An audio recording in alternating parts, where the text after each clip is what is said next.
Charles, thank you very much. I think that you heard the warmth of the applause. It's very rare to hear an architect cover such huge ground, um, as you described it, from the practical to the metaphysical. And others have remarked on this as well. Um, there aren't many people like you made anymore, it seems. And this idea about the universal concerns of architecture that span this huge bandwidth and the determination to be a generalist rather than specializing. Do you think this is, for you, how an architect should be, or is it? What I'm trying to explore is that there is, of course, a personal path here, but you also have a view on how the profession or the world should be. Is it your idea of the architect?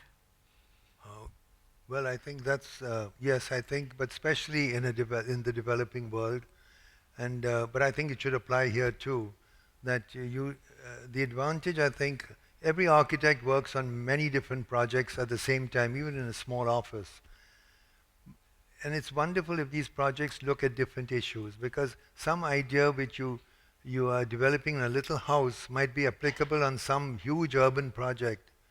And that's why I'm against a practice coming down just to, it's sad when it comes down just to museums and airports, both of which are culture free, as I said. Housing brings so much, and right up to Gropius and Corbusier and Mies, and Wright, housing was essential to an architectural practice, because the issues then become, there's a cross-fertilization. I think we've lost that, I think, or we're losing that. So I would think anywhere in the world, it's sad when that happens, but doubly so in the developing world, where we've got real problems. And how can you sit in your office and worry about an airport or a museum? You know that right outside your... Well, anyway, don't have to finish that sentence. I mean, I think it can easily be argued that many architects didn't do a very good job of that, of housing. They didn't, absolutely. That's why we have to work more on it, right? I agree. Yeah, I agree. And especially, I think, if you realize that people do a very good job of building their own housing. I'm not talking about self-help and all that. That's a romanticism. I think, meaning in the sense that that's survival kind of stuff. No, I'm talking about they use the traditional bazaar masons and carpenters, and they put together houses which they like, yeah, and which work for them. So they don't need architects, but they do need architects to plan the spaces, because if you give them access to open space and to community space, and it interlocks with their house, then they get highly usable housing, yeah, which is what Mykonos is, and that is usually traditionally developed. We have to assist that process in the third world, but we don't have to substitute for it with our designs. Sure. You follow? Absolutely. And I'm also continuing on reflecting on the connection between the practical and the metaphysical. So, for example, the kind of layering of meaning that you do with such facility and so easily, at the British Embassy, to go from the birth of Ganga all the way to the Campidoglio and Michelangelo via Islam.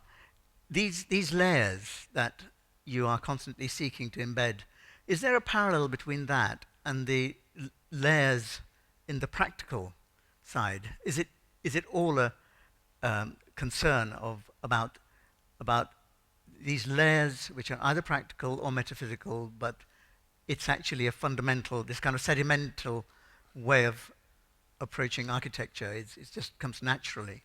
Yeah, I was interested in that, and I think to some extent an architect writes his own agenda.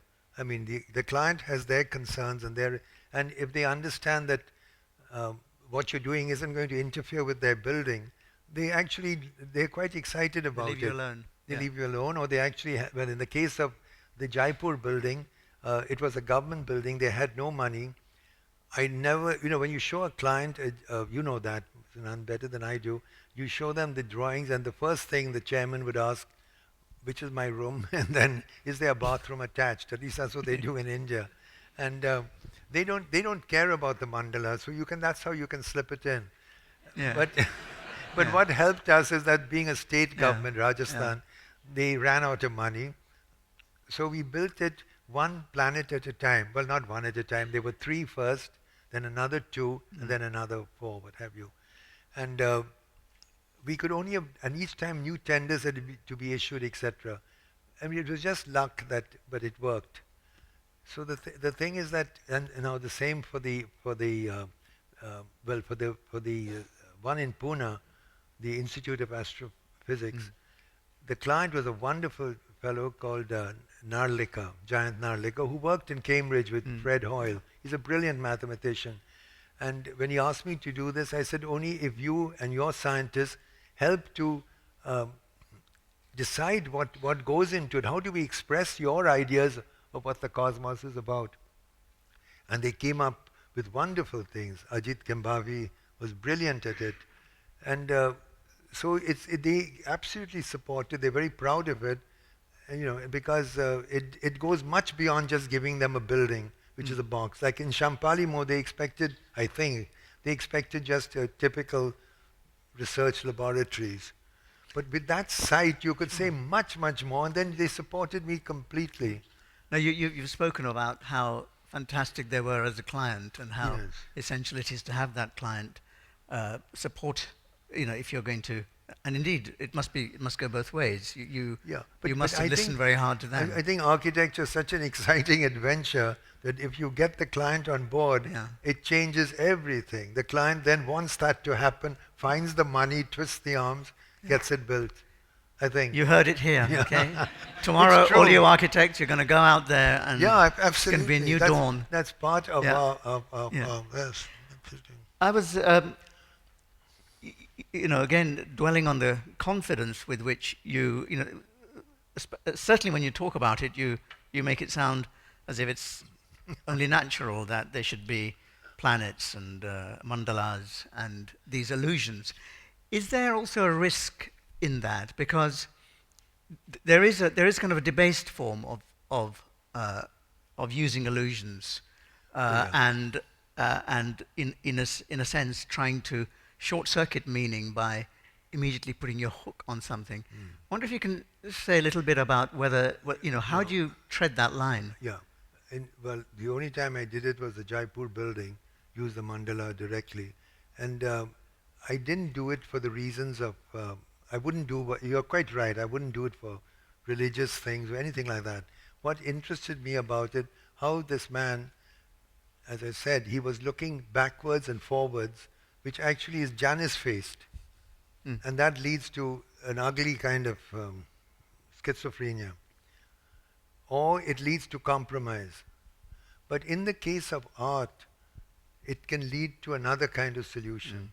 So the city he builds finally does both things. It's both a modern city and yet it's a very, how to say, city based on the oldest myths. And I think an example here in the West, I'm not a historian, so I'm treading on bad ground. It seems to me that what I've read, in the Renaissance, there were people, and then before the Renaissance, in the 14th century or 13th, whatever, the church was very strong. It was, and very controlling. It was rather like the mullahs out today. And but there were some crazy people, a lunatic fringe, who were beginning to discover pagan temples. And they would write letters to each other and say, if you're going to Paestum, there's some very interesting thing there. Now, that was a heresy, very much proclaimed. And it could have led to certainly to burnings, to inquisitions, to maybe civil war. No, because of Bramante, because of Michelangelo, it led to the Pope praying in a pagan temple called St. Peter's. It has nothing to do with Christianity. So art can actually take this conflict and take the tension and take it to another level. So that's why it differs from political debate or even our kind of discussion, because it's something which comes out of left field and does this. And I think that's what interested me about Jai Singh. And I felt Nehru was also trying to do that, but he wasn't enough of an artist to pull it off. But, or maybe I'm wrong. but still he tried, and that's what a wonderful. So that's what that building is about. So to the extent that the city is based on the mandala, it had to be, but it wasn't because we're trying to give it meaning by putting it in some. But yeah. We'll have a lot of opportunity through this season to talk about the urban issues and also the metaphysics as well. So we won't necessarily cover everything today, but it's noticeable that if you start with some of your early houses, let's say beyond the very first ones, but say the Parikh house in Ahmedabad, and your work of that period, which seems relatively abstract. Clearly, Le Corbusier and Khan had been in India, and that had exerted its influence on Indian architecture. And then your work in Jawahar Kala Kendra and Bhopal and others seems to go through a little bit more of a representational phase, such as the direct quotation of the stepwells and so on. And then with Champollion, it's back to a greater level of abstraction. Is that a fair description of a journey? Yeah, I think that's a good description. That's right. That's what my journey turned out to be. Right. Yeah. But Okay. it's a journey which you cannot predict. No, things. Yeah, but that's pretty good. That the first buildings were.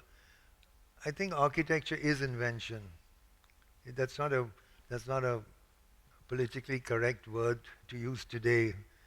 We like to think we derive our, but there's also a level of wonderful invention, and that's why it's so exciting to be an architect.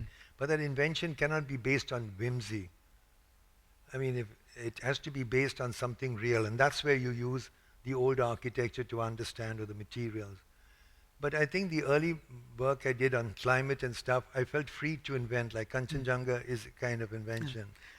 As I got deeper, I felt that, sorry, go ahead. I love the word invention, because I think that invention can go all the way from science and from solving urban problems all the way to the invention of meaning and or at least invention of techniques for representing meaning, down to the abstraction we talked about.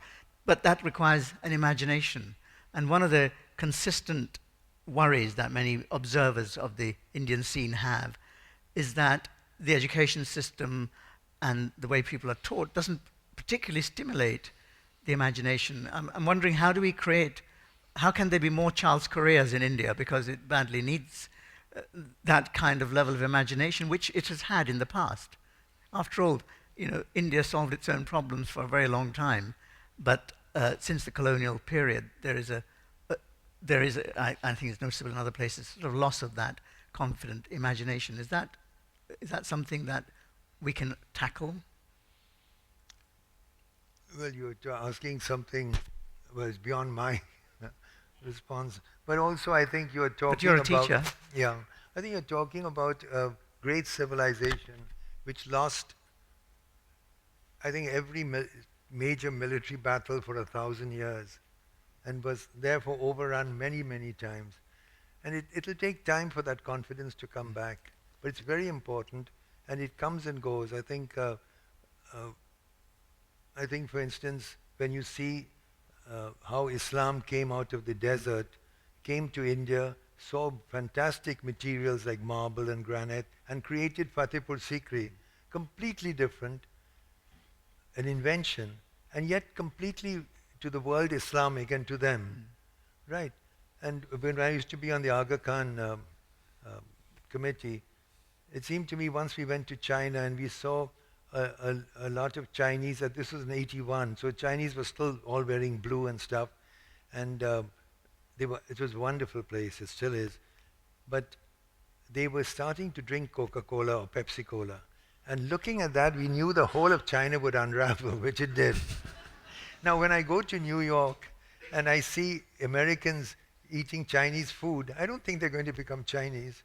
It's self-confidence. The Muslims being now exposed to new things, the very ones we were with on the seminar are so frightened that the West is trying to do something horrible or someone's trying to. But when they came to India and they saw these materials, they grabbed them and they said, these are ours, we'll make them our own. Americans do that. So that's self-confidence. In fact, the real issue is we have to reclaim modernity for ourselves in India. It's not the prerogative of the West. It has been the recent history of the West. So anyone practicing, any Western architect, feels free to invent.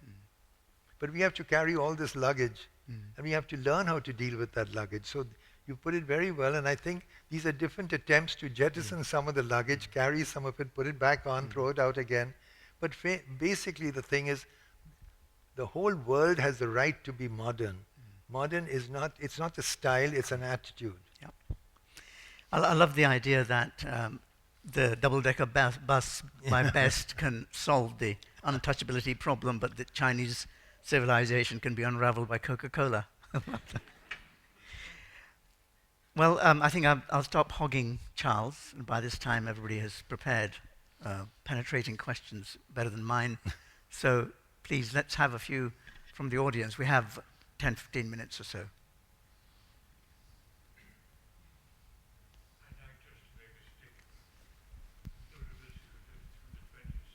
I think there's a microphone coming.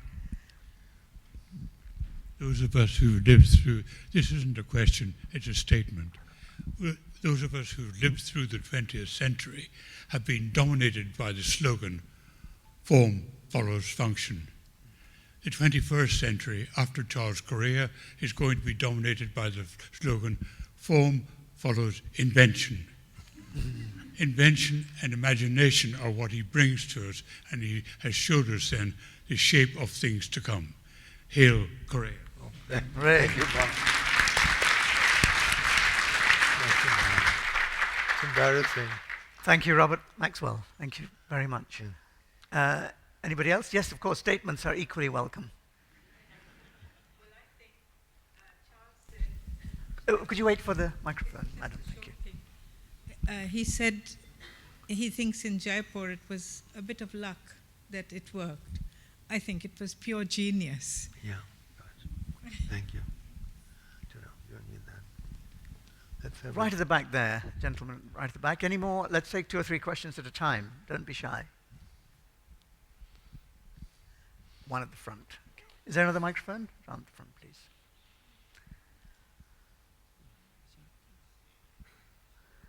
First, we'll take the one at the back. In terms of social relevance, some of the most important works of Indian architecture were produced in the 1980s. This included not only some of the work that you've shown us tonight, but also the work of some of the other leading Indian architects like B.V. Doshi and Raj Rewal. I was wondering if you could say something about the architectural culture of that time, and if you could say something about the conditions that made that sort of architecture possible. Thank you. Thank you. And you, sir? I'm very struck by Charles's political and humanistic references, and I'm very struck by the fact that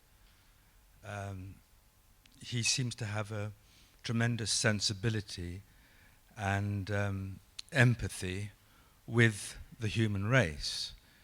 I really understating it. I mean, he's billed as the greatest Indian architect, but I mean, to my way of thinking, he's the greatest architect, full stop. And I would like to explore your political views, which presumably are socialist.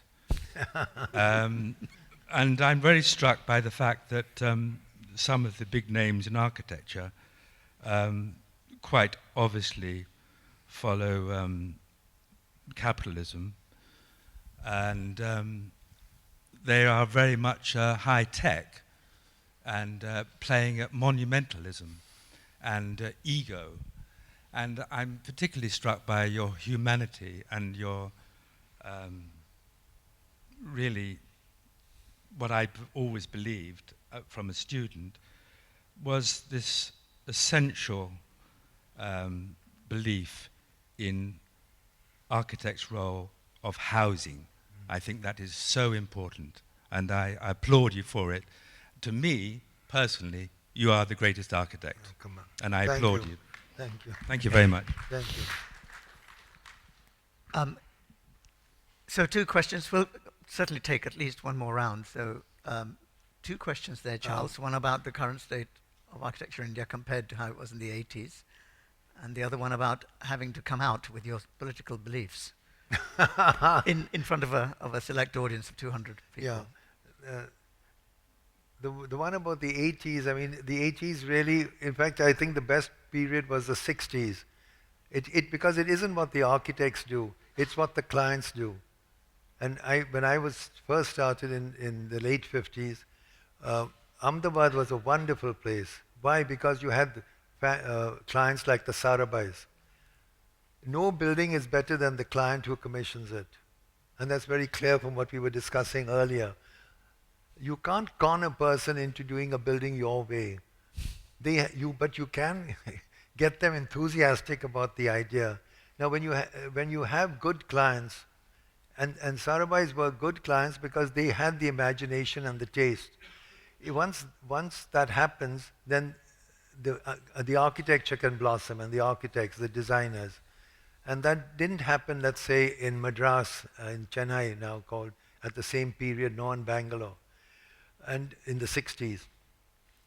So I don't see, I think what's happened today is that the architects, the clients don't, I mean, the relationship is so different. I mean, the architect has become more a gun for hire. The client knows the problem.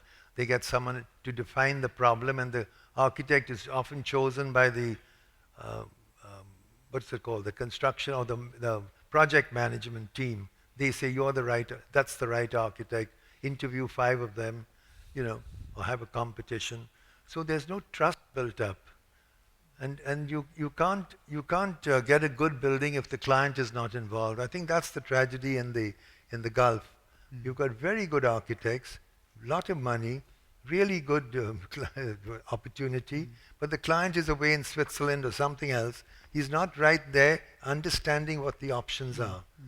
Because you take a choice, the client has to be on board, as I said. And without that, it's impossible.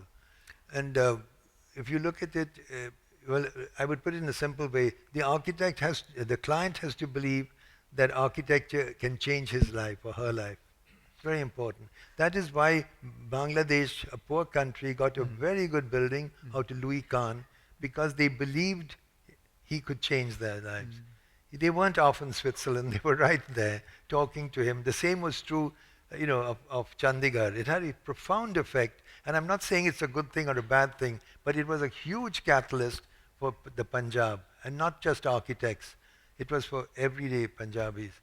They just felt a door was opened in their minds to another future. Charles, taking this question about the 80s slightly in a different direction, some people have said this, that there was sort of a very promising era where there seemed to be great things coming out in the 80s. And then what's happened to that generation? What happened to the next generation? What is happening? I personally question that narrative, because actually, as Rahul Mehrotra's book has shown recently, there is a fantastic undercurrent of brilliant invention alive and well. But what's your take on it?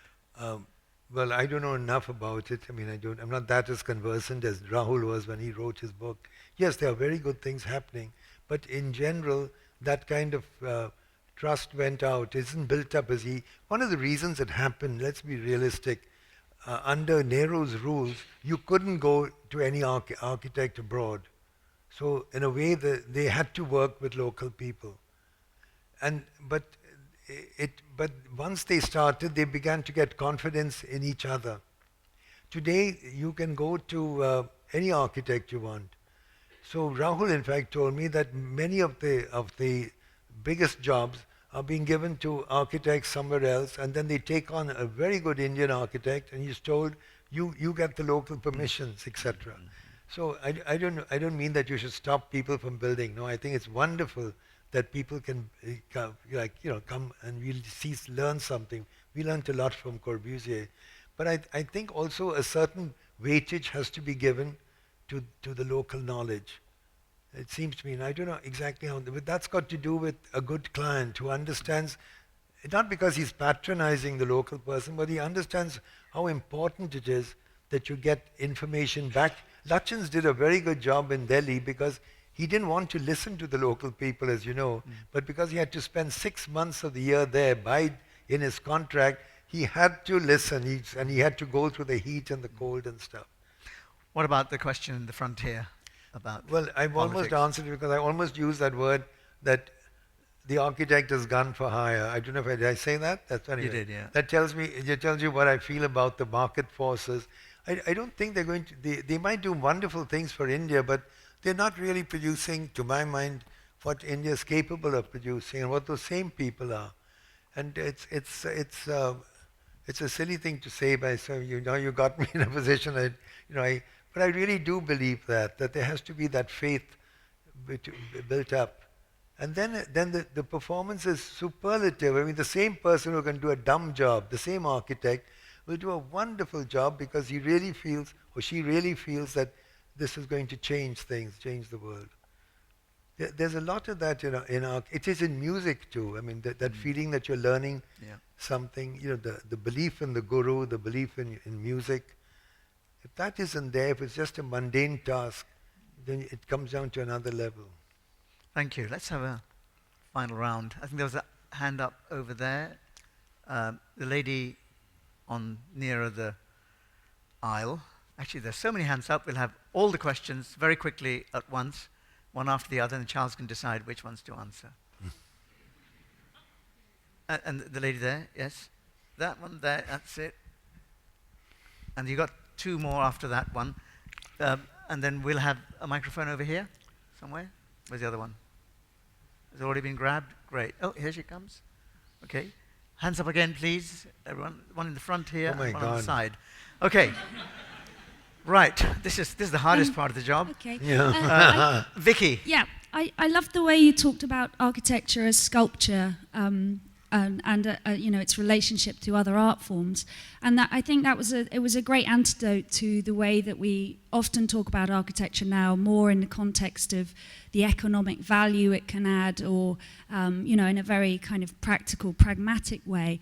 And it seems that architects are always under pressure to justify architecture as a sort of added extra in the context of the construction industry.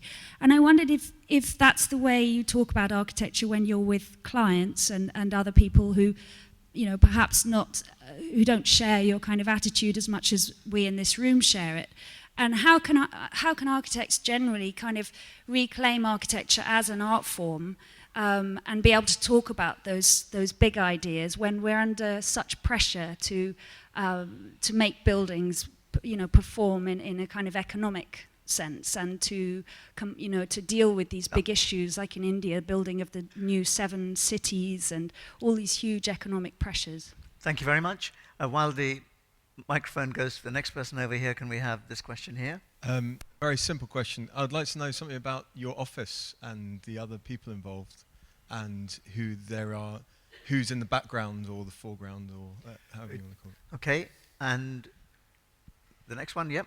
I wanted to ask if I really appreciate the way you spoke about assuming a bifocal vision, and I wanted to perhaps ask you about the Vistara exhibition, which you worked on, and how you used the exhibition format to perhaps advance some of those ideas or share them, because along with your architecture practice, your writing, and even that exhibition seem to have a strong currency amongst younger historians. And so I'd be very curious to know how you developed and worked with the exhibition format to advance some of those ideas.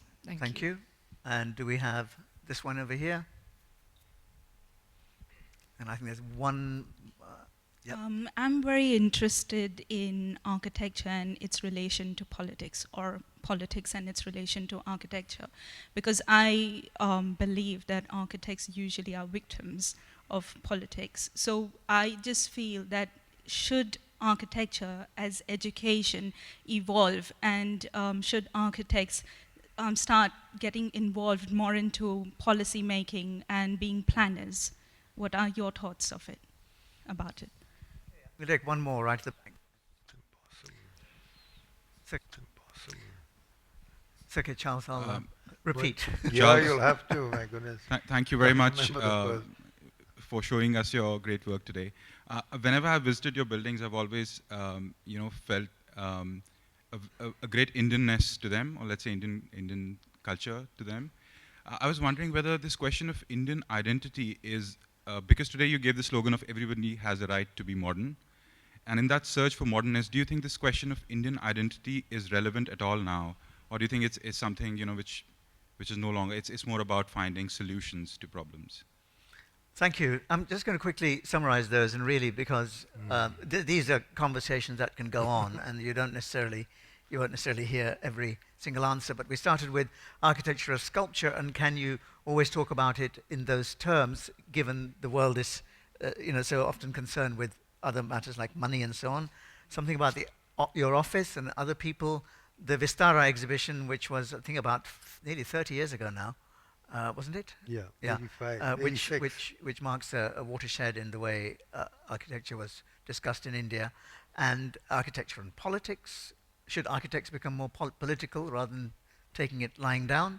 Well, and Ricky will answer that one, right? this huge question of Indian identity. So take your pick, Charles, and busk as you wish. Oh, God. Gosh. What was the first one? About stuff? I can't remember. I should have taken notes myself. Yeah, the first one was is okay. Yeah, I remember sculpture. You Yeah. talk about well, architecture. the short really answer to that is that you can't do it alone, and especially a young architect like you. There has to be several people who start reclaiming the territory of the architect. But it happened insidiously. It used to be that the architect was the first person chosen for the job. A client had a site, and they'd say, I want to go to so-and-so to design the building, the house, whatever he's building, or the hotel. Now I think they go first to somebody who analyzes the site and decides what will bring the biggest return, and if it's a shopping mall, how many kinds of shops you would need, etc. And then once they've got all that, and if it's an office building, what should be the best combination of retail and offices and whatever. Then those people decide to bring the architect on board. And so the architect is the third person to join, is no longer at all, not just in control of the ship, isn't even responsible for the ship. And what is sad is that we have learned to live with that, and actually to many people, that's actually a relief. They don't want that responsibility, so they're only too happy to slip in and just do the skin of the building or something and slip out again with their fees. And that's very sad, and someone has to change that. Now, I don't know if one person can do it, but obviously this could be done as maybe the RIBA should take that up. What do you think? Yeah, I can what see do you that. think? Yes, come on. Yeah, that's right. Okay. Absolutely. The new mission statement of the RIBA, Stephen. Architecture as sculpture. That's right. No, not that. To re-establish the zone of the architect, the responsibility. And the architects would have to take that responsibility. But that, to my mind, has changed. That's my reading. The second one was? Actually, would you mind? I think things like details of the other people and so on. Maybe I think. All right, leave it, Charles. Yeah, I was going to try to short circuit this. Anything. Why even bother? Yeah. No, we have a very small office. I think I've never gone beyond 15 or 14 or 16 people. Usually it was 10 or 8. Yeah. We have a lot of consultants who come in. So we can so everyone who is in the office knew what the others were doing, the other projects. And that was the cross-fertilization. As the time went on, I got older and the people in the office seemed to get younger. So that was always a problem. So that because I don't have any partners, so I always had to deal with much younger people. But that they bring a lot of freshness, but also they bring a naivete to it. But all that goes into the mix. Is there anyone between 50 and 80 in your office? 50 Charles? and 80? Yeah. Nobody, no. Nobody even close to that. I wish there were. I wish there were. Okay, Vistara? Vistara was part of something called the Festival of India, which started here in England. And it was for Pupul Jaika, and who was a wonderful woman, and she wanted an exhibition on Indian architecture. And so she asked me, and I set up a small committee, Pravina. Pravina was wonderful. In fact, there's a friend of mine who was a planner, who had studied with me, an architect, and she was a dancer too. And she understood this connection between dance and architecture and sculpture and music in India, the rhythms. There's a tremendous unity. And do you think it had an impact, which still people did, remember it did, I don't think they? so. Because what we did, we made a list of all the buildings we would have, which goes all the way back to Nalanda and through all the great temples and mosques and stuff. And we came right up to Cannes, and I felt that the old buildings would be beautiful, but the new ones of Corbusier and Kahn and other people would have the ideas. Actually, I was wrong. The old buildings were not only stunningly beautiful, they had ideas much bigger than Corbusier and Kahn, because they were talking about expressing what that society was about, and it was done naturally. They didn't try to design it, that's how they spoke. So that was a huge turning point, and that's what we made, I think, vivid in the exhibition, how profound and how to say, passionate were the ideas which created these buildings. And how mundane is what we do today, how banal. I mean, can you imagine we design a 30-story office or a 100-story office building or a 300-room hotel? You can't compare that to whatever they tried to do, a bottle of the cosmos, what have you. So and the final two questions. One is, should architects become more involved in politics rather than being victims? No, I don't think so. I'm sorry, my advice is exactly the opposite. I think what we have to learn is to understand what our strength is, and that is visual strength, which is reinforced by your understanding of structure, of society, of climate, of 50 things. But finally, the architect is not someone who goes into planning necessarily at all, in fact, not at all, but you are really a generalist who understands how the parts fit together. I've said this before, but I'll repeat it. It always strikes me as extraordinary the way the world looks. They would call Mao Zedong the architect of China. They don't call him the engineer, they don't call him the dentist, they call him the architect. That's a huge compliment to architects. They think that architects have an ability to see holistically and at the detail. In fact, I think in Silicon Valley, the dot-com engineers who designed the hardware for the Macintosh, who created, are called architects, the engineers who do that. So this word architect, what does it imply? I think, to me, it implies that given the way these things are arranged on the table, if I take the same elements and rearrange them, I make a completely different reality. That's what Mao did to China. That's all he did. He took the same Chinese people and then he changed the rules of the game, completely changed so many things. Now we have to understand that it's a visual thing too. And I think one of the tragedies of schools of architecture is that we always move towards planning. And planning, in a way, is quite a different set of concerns.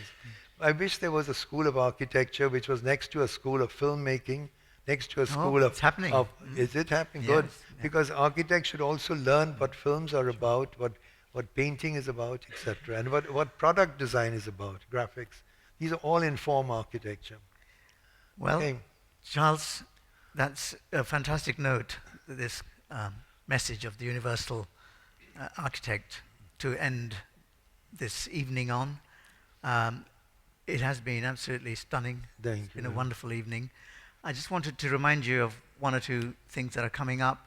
There's a season of talks and discussions. You can find them on architecture.com.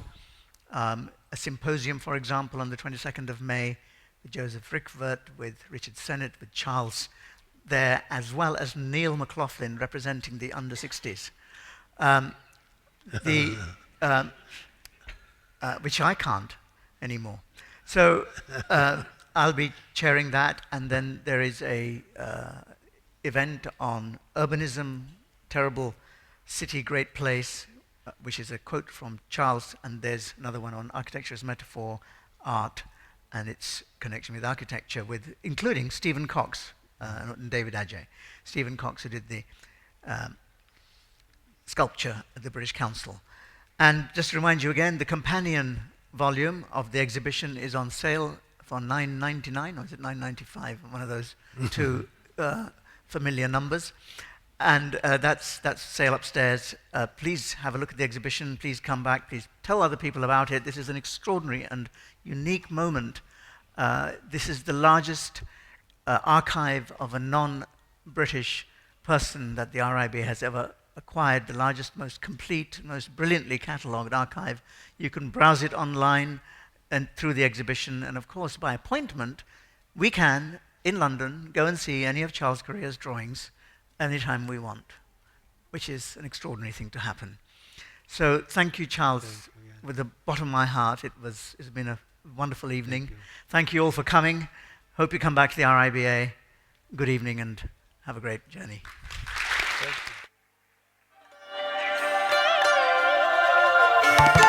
you.